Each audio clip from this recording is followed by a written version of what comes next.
Hey Facebook, how you doing?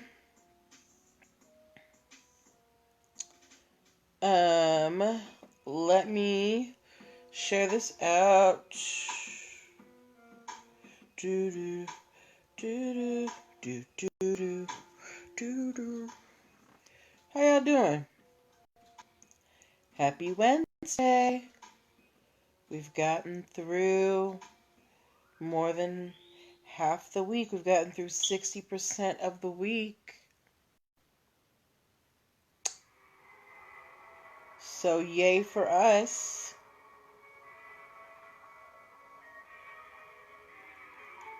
All right.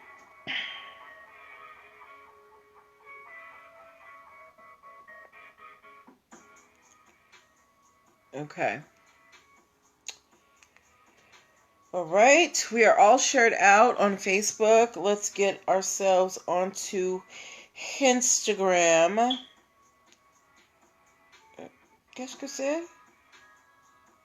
Okay. Hello. How you doing? Ba ba. Hey. Hi. Hello guys. Hey. As usual, I'm making my pre-show announcement. Facebook. I don't know why, but there is a large delay when I'm broadcasting on Facebook. So your responses come in about 60 seconds. I want to say after. Hi, Busy Peach. So if you notice that I'm not responding to you or I'm taking too long, it's not me. It's because the system is just slow. Hello, Busy Peach. All right. Oh, no, turn around. Okay, yes. Here we go. All right. Hi, guys. Okay, so we are getting started in a couple of minutes. What time is it? 8:04. Well, 1 minute. We're getting started in 1 minute. Happy Wednesday, everybody. How are you doing? We have crossed over the halfway point of the week. Be proud of yourself. Bum, bum, bum, bum. Got my water. Hi, Mom. Hi, Dad. Hey, Brittany. Hi. Missed you, darling. Yes. All right. So we're getting started. Oh, y'all, time is flying by. Okay, it is 8:05. Let me pause this music. It is time to get started. All right. Oh, I didn't pin my comment. Hold on. All right. So that is pause. All right. Guys, it's time to share this out to your friends, okay? I'm going to hit record. All right. All right. Welcome, everybody. Happy Wednesday. Welcome to NPL Legal Dish. This is my Monday through Thursday live broadcast where I teach business and legal concepts using pop culture and celebrity news. Who am I? I'm Natalie Pierre-Lewis. I'm the host of the show, and I'm the owner and operator of NPL Consulting LLC, a business formation firm. What that means is I help people like yourself get your business paperwork together, get you legit. So if you're a startup and you need to register your business with the state, if you need contracts, if you need help with brand protection, if you need to know how to hire employees properly, EIN numbers, DUNS numbers, operating agreements, your girl got you. I'm a licensed attorney, have been one for 14 years and counting. Okay, Busy Peach. I have started multiple businesses for myself and others, both online and offline. I've had many careers in the realms of entrepreneurship, the law, education, hospitality, and administrative support. And most important, I'm very passionate about making business and legal education as accessible to everyone as possible. Not everybody has the time, the money, or the desire to go to business school or to law school, but so many of you have amazing business ideas. And if you're going to be successful in business, there are just some things that you need to know. There's no way around it. So, if you would like to see how we can work together to get get your business life together, get you in order, get all that paperwork together, I want you to do something for me. I want you to go to linktr.ee/nplconsultingfirm, because you're going to be able to do a lot of things there. You're going to be able to download my free business launch cheat sheet that will help you start your dream business in 7 days or less. You're going to be able to book a free 15-minute consultation if you are a first-time client. You will also be able to subscribe to my YouTube channel and my podcast, where I post the video and audio version of this show every day, because you can't always be live with me, so you can always watch the replay on my YouTube channel or hear the audio on my podcast. And there's only a few days left in the month of February, but I wanted to let you know all month long, my EIN workshop replay has been on sale for $29. So you still have a couple more days to get that. Now, if you are in the beginning stages of your business, just like you as a person, you have a social security number. Your business needs a social security number. Most attorneys, if you go to them and say, hey, I need an EIN number, they're going to charge you anywhere between $75 and $125 to just get you the number, and they're not going to show you how to do it. My EIN workshop replay, hi Beast Mode Burke, it is on sale until the end of February. So March 1st, it goes back up to the regular price. It's on sale for $29. And I teach you how to do it in real time, so you can see all the parts that you need to have together. And it comes with my EIN prep guide and my business entities ebook. So go get the EIN workshop replay while it is on sale at linktr.ee/nplconsultingfirm. All right, now that I have shilled my wares, it is time to talk about the show. Here's how the show works. If you have not been here before, although I think most people who are watching right now are home people, so I pull stories that you guys have sent me, stories that I see in the news, stories that I get in my emails from my Google alerts. Oh yay! Yes, you were at the live event. Beast Mode Burke came to my business launch boot camp. Was it last year? I was the top of last year. Yes, and it was great. But yes, so I pull stories and we discuss them. We pull the lessons that we can learn as, startups and business owners, so that we can go out in the world and do better than these people who we're talking about here, okay? These stories are cautionary tales so that we don't go out and make the same mistakes. So I'm going to need you guys' participation. I'm going to ask you guys to put some emojis, some letters, some comments. I'm going to ask your opinions on these stories. So I want you to pay attention, okay? Hi, Miss Dankness Bud Life. All right, so we're about to get started. And before we get started, I want to make sure everybody's on the same page. So let me see a couple readies, okay? Let me see a couple readies before we get started, so I make sure that we are all on the same page. We have... is today Wednesday? Today's Wednesday. Okay, I thought it was Thursday for some reason in my head, even though I said Wednesday when I started. But yes, we got 4 stories today, and I think we're going to have time to get through all of them. Thank you, Beast Mode Burke. I know I had said that I was going to stick to 3, but, so if we can fit in 4, let's do it. I got no more ready. Beast Mode Burke is the only one ready. That's okay, girl. It's just going to be me and you tonight, apparently. But that's all right. Okay. So, first story that we are talking about tonight. Is anybody here trying to get into the cannabis industry? If you are trying to get into the cannabis industry, give me, hi, good hair, good body, give me a leaf. Oh, thank you, Miss Dankness Bud Light, for the ready. If you are trying to get into or you are in the cannabis industry, give me a leaf emoji, some type of plant emoji. Okay? So the first story that we're talking about has to do with the cannabis industry. So as you know, cannabis is still federally illegal. However, there have been some strides made in getting certain parts of the cannabis plant legal. If you didn't know, hemp is now legal. As long as your hemp has less than 0.3% of THC in your hemp, you can legally sell hemp, okay? And with hemp being legal, that opens up a new world of possibilities for trademarks. Good hair, good body. How you doing, girl? So there is a company in Las Vegas, Nevada. You trying to level up, Miss Dankness? Well, this is just a little update for you. Thank you for the plant emojis, beast mode, Burke. This is just a little update for you in the hemp and the cannabis industry. There is a company named Global Cannabinoids. They are based in Las Vegas, Nevada.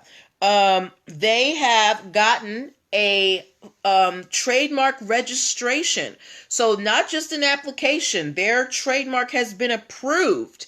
They have gotten a trademark approval for the name Global Cannabinoids. Now, what are the products that Global Cannabinoids are going to be using with this trademark? They're going to be selling e-cigarettes, herbal tinctures, e-cigarette liquids, essential oils, and cosmetic cream. Again, all of these are derived from hemp, not necessarily, the psychoactive part of the cannabis plant, because that part is still illegal. The products that they are selling are derived from the hemp part of cannabis, okay? And Global Cannabinoids, if you didn't know, they are one of the largest bulk and wholesale producers, manufacturers, and distributors of hemp-based products. And they have about 70,000 customers throughout the United States. So if you are a person who, is trying to get into the cannabis industry or is in the cannabis industry and is looking for partners, maybe you want to check out Global Cannabinoids, see if there's some partnerships that you guys can do, because they've got this trademark coming, so they're going to be coming out with a lot of products, and it might be good to get in on the ground floor. So go check out Global Cannabinoids, okay? All right. Yes. So that is our first story. Just wanted to let you guys know, the reason why I talk about these cannabis news stories is because cannabis is a still developing industry. It is very new, and it is it's the perfect time for you to jump in if this is your interest. It's always easier, hiking tax services, to jump into an industry earlier than later when it's fully saturated. So if that is something that you're trying to do, now is the time to make those, do the groundwork and get the business foundation together, okay? And your girl can help you. Just, book your consultation at linktr.ee/nplconsultingfirm. Okay? Now, next story we are talking about, it has to do with the title of this episode. You were late getting off your broadcast. Oh my gosh, guys, tax season is here, okay? Tax season is actually almost over. And if you have not gotten your tax life together, or you need help getting your finances together and your budget together after looking at your taxes and W-2s and refunds, and you're like, where's my money? Go follow King Tax Services 18, because she is going to get you together, okay? All right. So the next story we are talking about is this show's favorite family, apparently, or at least a favorite member of the family, Kylie Jenner. We actually talked about her yesterday. And last week, there was actually an article that was written last week that said Kylie Jenner is a trademarking monster and must be stopped. Hi, Sincere39. Right? And after reading this story, I can see where the people were coming from. So if you didn't know, Kylie Jenner has filed yet another trademark application. She has filed a trademark application for the phrase Kylie hair. It is supposed to be for hair products and styling tools. So, shampoos, conditioners, curling irons, things like that. Kylie Jenner has filed a trademark for those products. And in this article I read, the reason why I'm bringing up this story is not to let you guys know that Kylie has filed yet another trademark, because that is apparently what she does as a hobby.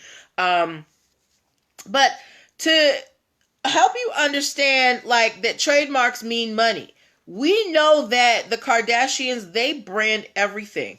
Did you know that Kylie Jenner by herself has 125 trademarks? 125 trademarks, okay?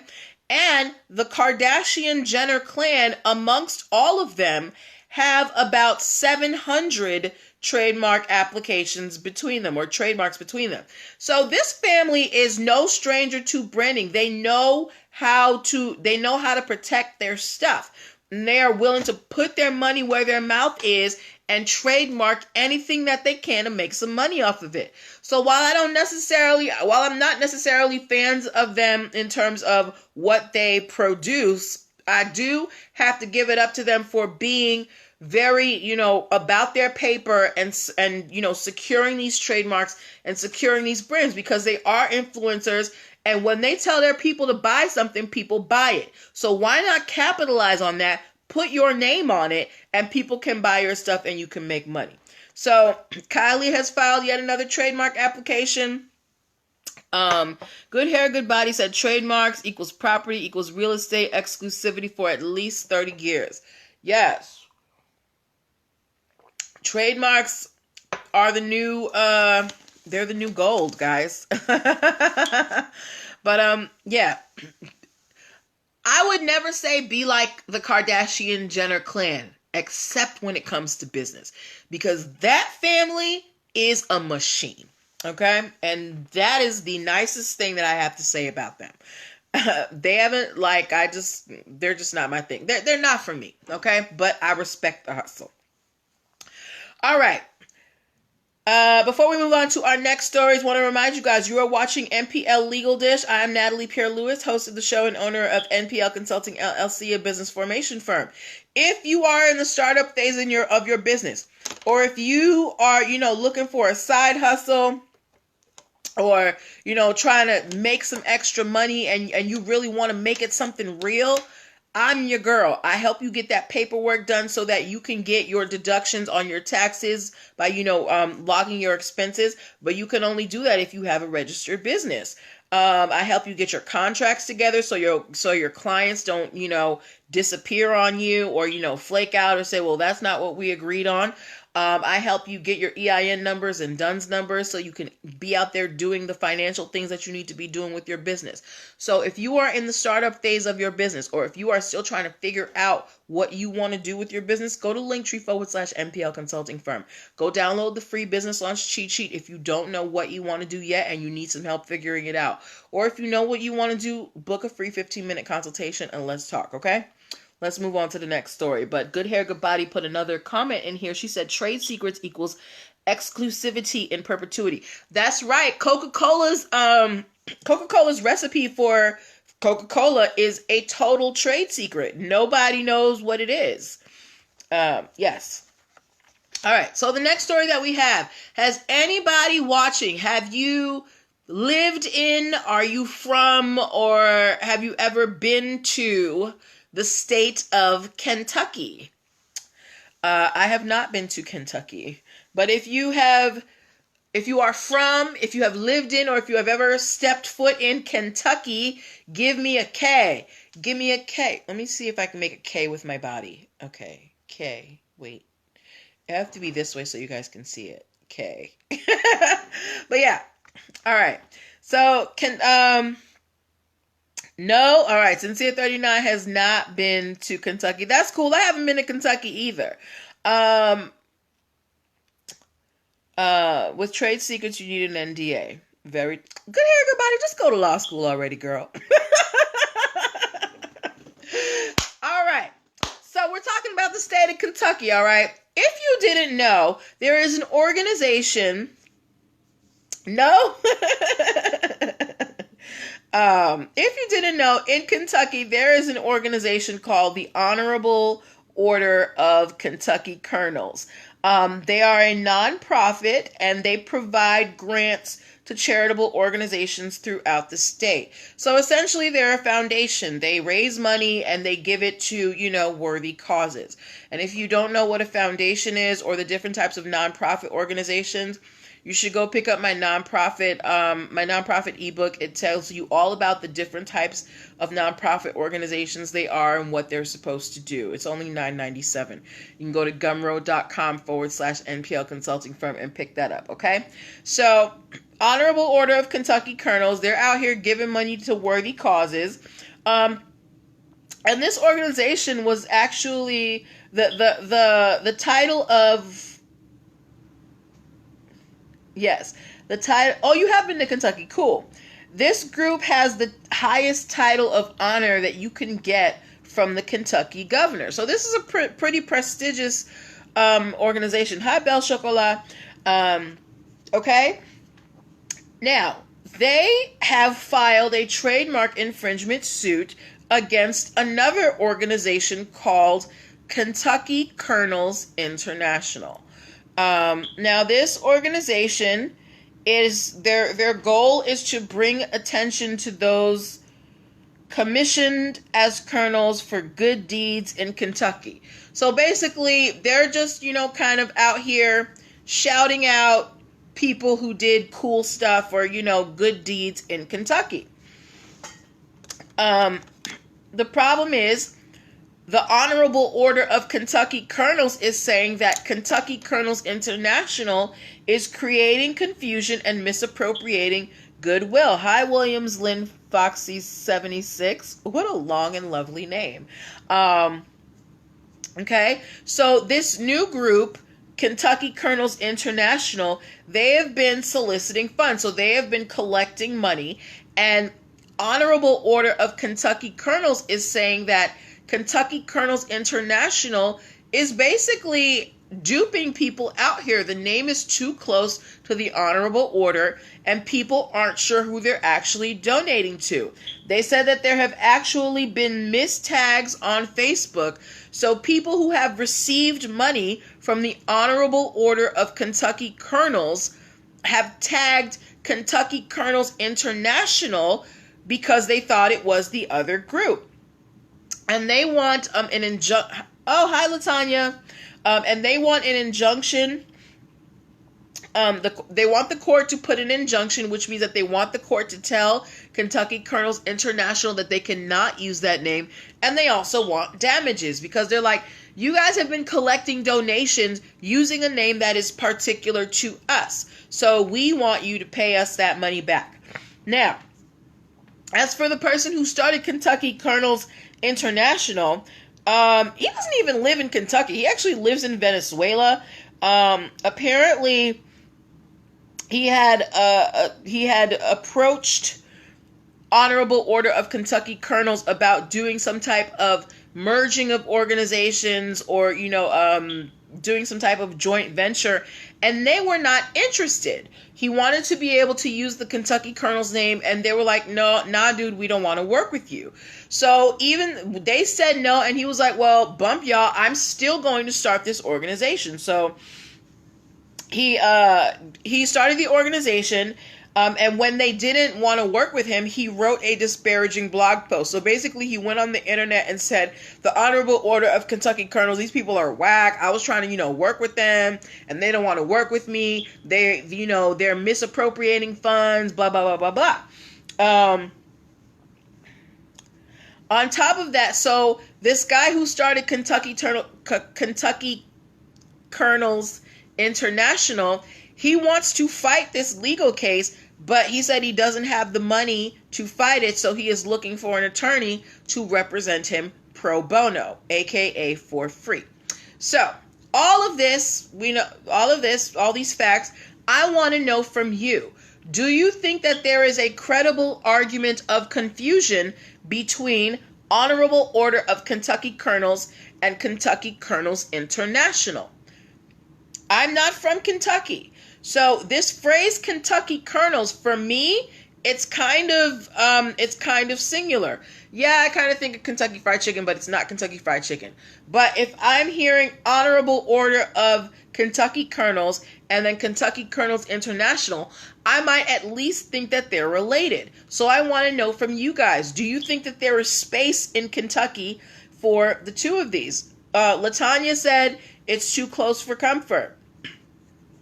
There is a likelihood of confusion. What else do you guys think? Is Latanya the only one with an opinion? What else y'all think? I think it's too close. I think this guy hi Black Beautiful, Black Beautiful 29. I think this guy in Venezuela was trying to run a scam. He tried to work with the group. Maybe he was going to infiltrate because he had said that he wanted to merge with them and then take over the list or whatever. They didn't want to work with him. And so he went and did his own thing. You thought the story would be about bourbon? No, it's not about bourbon. It's about donations. Miss Dankness Bud Life said definitely too close. All right. So while we are not, I don't know what you call Kentucky people, Kentuckians, Kentuckies, Kentuckites. But I feel we don't live in Kentucky. You would think that they are affiliates with each other. We don't live in Kentucky, right? But we are reasonable people. We are reasonably intelligent people. I like to think we're very intelligent people if we're all, in this show together. So if we as a group reasonably think that there is confusion between these two nonprofits, how likely do we think it is that the complaining group, the Honorable Order, is going to win? Who do you think is going to win in this case? Latanya said they caused too much confusion in trying to interfere in their position of receiving donations. Absolutely, absolutely. How are you were just trying to work with this group. They said no, so you decided to start your own group with the same name. It sounds pretty fishy to me. But we're going to wait and see what happens. Yes, we're going to wait and see what happens between the Honorable Order of Kentucky Colonels and Kentucky Colonels International. Miss Dankness Bud Life said, I see many East Coast companies trying to adopt names of already established West Coast companies, and it's going to lead to trouble. Absolutely. Particularly, there's going to be a lot of confusion, particularly because of this cannabis issue. Because cannabis is not federally legal, you have state trademarks, right? So if I have a state trademark in California, that doesn't prevent somebody in Massachusetts from trademarking that same phrase for the cannabis industry in their state, because we can't have federal trademarks. So yeah, I think that as cannabis becomes more federally legal, we're gonna see some of these state-held cannabis companies butting heads over trademarks. That is a very, very good observation, Miss Dankness Bud Life. Okay? So all that is to say, you need to think ahead when you're naming your businesses or when you're trademarking names. You need to be very careful about the names that you choose. You don't want to be too close to someone else, especially somebody else with an established reputation who can come after you. You want to make sure that you are as unique as possible. Ms. Dankness Bud Life said, how does that apply to D.C. since we're not a state? The way that it applies to D.C. is that cannabis is not legal here, and it will not be legal until cannabis is federally legal. D.C. is not a state, so we do not have I don't live in D.C. anymore, they don't have the privilege of statehood, so they are not allowed to do a lot of the things that states do. So while cannabis is decriminalized in D.C., you can't do anything really commercial with it unless you're in the medical field. That means that you can't get any trademarks for it, at least not in DC. Okay? All right. But good luck to the Kentucky Colonels. Okay? All right. And the last story that we are talking about, it is actually an update on a story we talked about last night. If you were here last night, we talked about Panda Express versus Panda Libre. If you were here for the Panda Express versus Panda Libre story last night, give me a panda emoji. You're welcome, Miss Dankness Bud Life. If you were here for the Panda Express story last night, give me a panda emoji. And while you do that, I'm just going to catch people up who weren't here. So if I'm sure all of you know, if you've been to a mall, you've seen a Panda Express. They are fast Asian style food. Thank you, Sincere39. It's okay, King Tax Services. Panda Express, they're fast Asian style food. They're all over the country. And if you didn't know, Panda Express actually has trademarks. Thank you, Latanya, for the Panda. Panda Express actually has trademarks for not only Panda Express, but also Panda Cafe, Panda Inn, Panda Kitchen, and Panda Tea-Bar. So the company that owns Panda Express, they're out here. They got the names everywhere, right? Well, we also talked about this restaurant in Gilbert, Arizona called Panda Libre. There is a guy out there. He started a Mexican Asian fusion restaurant and he named it Panda Libre. He said that he named it Panda Libre because He kind of named it after an Asian restaurant that his parents opened in 1983. The person who owns Panda Libre, he is Asian, but his wife is Mexican, I believe. But this guy, his parents had opened a Panda Cafe in 1983 in Utah, and now he's in Arizona, and he opened his own restaurant. He's like, in homage to my parents, I'm going to use Panda in the name, but he called his place Panda Libre.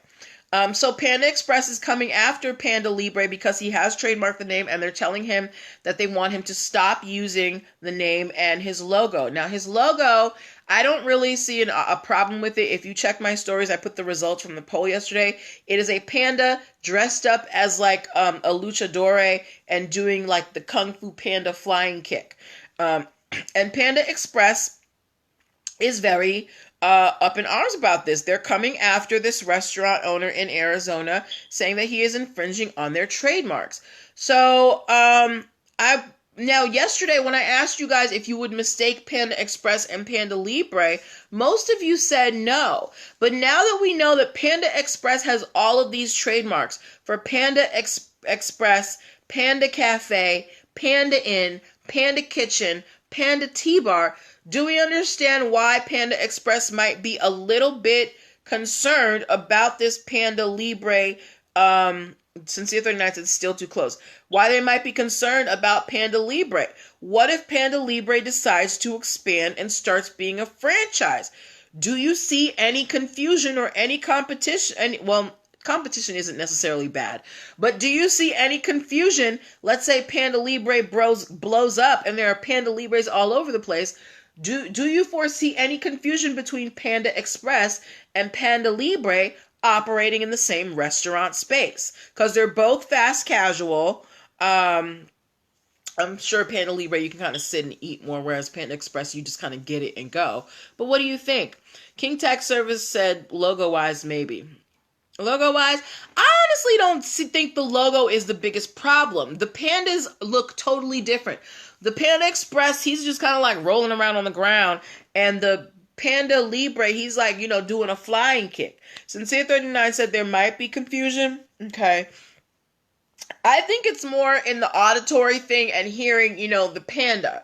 Because Panda Express, I immediately have that image. If I think Panda Libre, I'm not thinking of that flying, kicking bear, But if I hear it and it's like, I don't know, maybe I'm driving somewhere and I see a sign for Panda Libre, I might be like, oh, that must be like a Panda Express and go over there.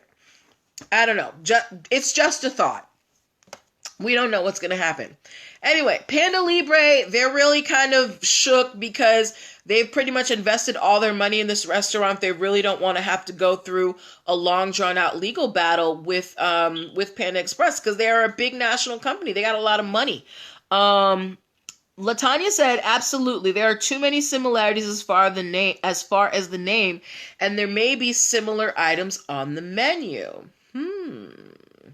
Well, there might be, but remember that Panda Libre is a Mexican-Asian fusion, whereas Panda Express is pretty much just straight Asian food.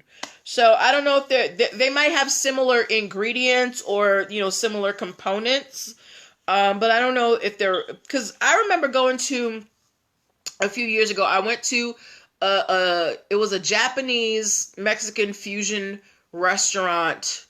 And it was kind of like remixes of things that I knew with Asian and Latin food, but wasn't exactly it. Hi, Always Hungry. Oh, Always Hungry. We're just talking about some food. Yes. So we're going to have to wait and see what happens between Panda Express and Panda Libre. But let's take a quick poll. If you think that Panda Libre will have to change their name, give me a 1. If you think that Panda Libre will win and they'll be able to keep their name, give me a 2. So that is the poll. So King Sack Services said someone who is new to the panda food may get confused. Okay, so most of you think that Panda Libre is going to have to change the name, or at least King Tax Services and Sincere 39 think that they're going to have to change the name. Hi, Miss Whitney. We're about to end, girl. I think that Panda Libre, not necessarily because they're wrong, But just because a lot of times if you have a trademark dispute and it is between a smaller company and a larger company, frankly, the larger company has enough money to wait you out. They can drag you. Panda Express came out first. They can drag you through court and, just kind of keep filing motions and keep you in there. And litigation is expensive. Latanya thinks that Panda Libre will be able to keep their name. So I think that just based on the fact that in the article, the owners of Panda Libre are expressing concern that they don't know, how they're going to be able to do this. I think that they're probably going to settle and change their name. Always Hungry thinks that Panda Libre is going to have to change their name. All right, so I think we have a pretty good consensus. Panda Libre will probably have to change their name. But we wish them all the luck in their Asian fusion restaurant out in Gilbert, Arizona. But yeah, so those were the stories. Okay, we're not that over tonight, so we're good. So those were the stories that I had for you guys tonight. I want to thank you as always. I want to thank you as always. No problem. Thank you as always for your presence, for your participation. I can't do this show without you guys. You guys make the show fun. So when you guys are here and you're talking to me, I really appreciate it. Make sure that you grab the EIN workshop replay while it is still on sale. It goes back up March 1st. If you are in the startup phase of business and you don't have your business's social security number, you're not really going to be able to get very far. So save yourself the $75 to $125 that a typical attorney would charge you for an EIN number and learn how to do it yourself for $29. Okay. As well, we will be back tomorrow night for more stories. If you guys ever have a story that you want me to cover, please feel free to send it to me, DM me, tweet me. I'm on Twitter, even though I'm not on Twitter. But yeah, send them to me. Always Hungry said, so much money to change a name. Yeah, it is money to change a name. What's better, EIN first or LLC? Well, so what you should do is you need to do a search within your state where you're filing and make sure that your business name isn't taken already. So that way you can file them both together. Okay. I like to kind of do everything at the same time. Some people like to file with the state first and wait to make sure that they're accepted before they get their EIN number. But I think because I kind of know the processes of making sure to check that the business name isn't taken, I just like to get everything out of the way. Oh, hey girl. Yes. So if I have to choose,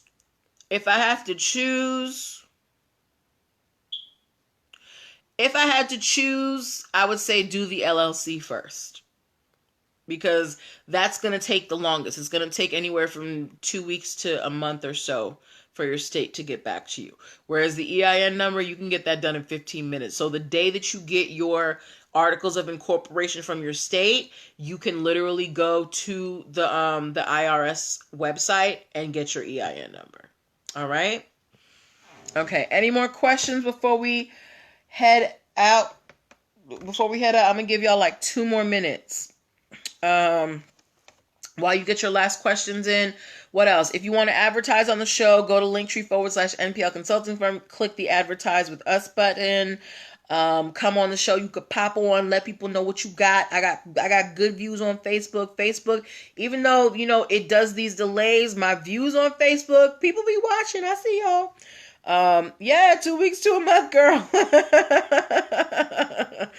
It's not immediate. It's people. They got to get the form. They got to make sure it's not taking all that. Thank you, King Tax Services. But yeah, so that is what I have for you tonight. Come hang out with me tomorrow night for more stories. If you find something during the day that you want me to talk about, DM me. Let me know, y'all. I can't catch everything. But yeah, take care of yourselves and see you tomorrow. Bye. And bye, Mom. Bye, Dad.